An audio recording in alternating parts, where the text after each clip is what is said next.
Hello guys, good morning, જય શ્રી કૃષ્ણ, રાધે રાધે. અત્યારે વાગ્યા છે 8:40. તો ખાટા ઢોકળા બનાવ્યા છે, તો તમે બી ચાલો નાસ્તો કરવા. અને પ્રેમની બી ફરમાશ હતી કે મમ્મા હમણાં નાસ્તો સૌ એકદમ સૂકો નાસ્તો એવરીડે હોય છે, તો આજ કંઈક નવું બનાવો. તો મેં કીધું ચાલ ખાટા ઢોકળા તને ભાવે છે તો એ બનાવી દઉં. બહુ મજા આવે ખાવાની, તમે આલો ખાવા. તો અમારી સાથે તમે લોકો ચાય, ખાટા ઢોકળા અને સૂકો નાસ્તો તમે પણ ચાલો કરવા. એનો નાખી દીધો છે, બેટરને મિક્સ કરીએ આપણે. થોડું પ્લેટમાં તેલ લગાવશું અને થોડું બેટર ડાલશું. થોડું મરચાં પાવડર સ્પ્રેડ કરીશું. આપણે એને 10 મિનિટ માટે ઢાંકી દઈએ. તો ગાઈસ, ચાય બનવા પણ મૂકી દીધી છે. અને મેં તમને કીધું હતું ને કે સવારનો નજારો હું તમને બતાવીશ. તો જો છે ને એકદમ સરસ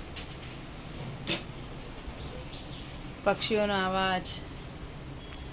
આપણે જોઈએ કે ઢોકળાની થાળી થઈ છે કે થોડી વાર છે. લગભગ તો થઈ ગઈ છે, છતાંય જોઈએ 2 મિનિટ રહેવા દઈએ પછી નીકાળીએ. અત્યારે સવારમાં મારું ઘર અને ગોડાઉન બી ભેગું છે, એટલે સવારમાં રાજુભાઈ ને બધા બીજા માણસો બી આવી ગયા છે.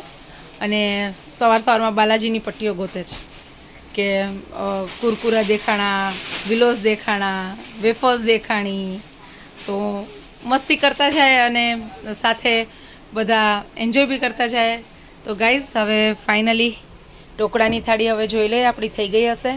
અને ચા પણ સાઈડમાં બનવા રેડી છે. તો જોઈ શકો છો ઢોકળાની થાળી રેડી છે.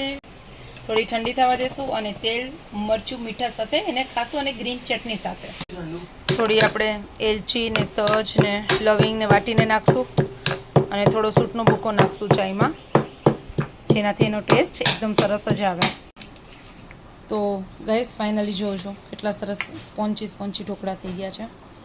તો ચલો તમે પણ ખાવા. પ્રેમ, હવે તું મને ખાઈને બતાવ કે કેવા થયા છે. ઓકે મમ્મા. પ્રેમ, કેવા લાગ્યા ઢોકળા? એકદમ મસ્ત છે મમ્મા. સરસ છે ને? હા, બધા લોકો હાલો નાસ્તો કરવા. હા, તો આપણે બધાને સાથે નાસ્તો કરવા બી બોલાવીએ અને આપણે પણ નાસ્તો કરીએ.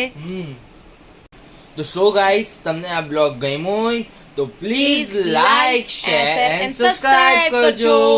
તો પાછા મળીએ કાલના બ્લોગમાં. ટ્રાય કરશું કે અમે કાલે બ્લોગ નાખી શકીએ, નકર પરમ દિવસ તો ફાઇનલ છે.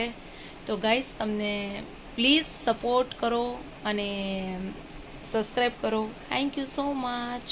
By bye. બાય.